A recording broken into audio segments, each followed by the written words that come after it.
Vous avez réalisé entre autres un tour du Népal à pied, une expédition vers les sources du Nil et de nombreuses expéditions scientifiques en Patagonie. Voilà, mais vous êtes également un écrivain, c'est ce qui justifie votre présence ici. Et vous avez signé plusieurs ouvrages sur l'exploration, sur les explorateurs. Et donc récemment, cette bande dessinée sur Tenzing, qui était le premier homme à mettre le pied sur le plus haut sommet du monde. Et voilà, vous allez donc un petit peu parler. C'est une aberration de langage la plupart du temps, puisqu'aujourd'hui toute personne qui porte au Népal et en Inde d'ailleurs, voire au Pakistan même maintenant, sont appelés des Sherpas, alors qu'à la base les Sherpas c'est bel et bien une ethnie qui viennent du Tibet, qui ont ensuite passé pour diverses raisons au Népal, qui vivaient donc dans la vallée du Khumbu, cette vallée qui est juste sous l'Everest.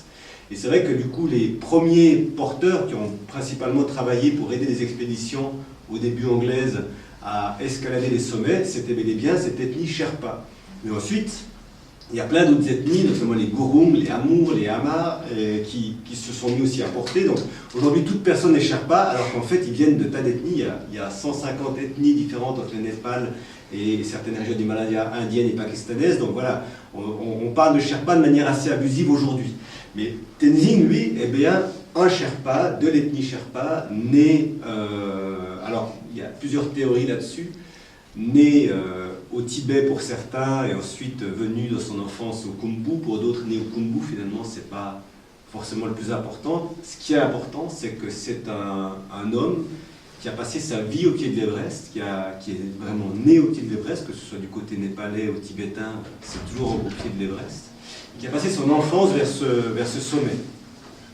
Et qui, assez surprenamment, mais on en parlera peut-être un peu plus, par rapport en tout cas à l'idée des Sherpas qui respectaient, qui vénéraient cette montagne, Chomolungma du côté tibétain, Samargata du côté népalais, qui vénéraient cette montagne, n'avaient pas du tout l'idée, absolument pas, d'y monter.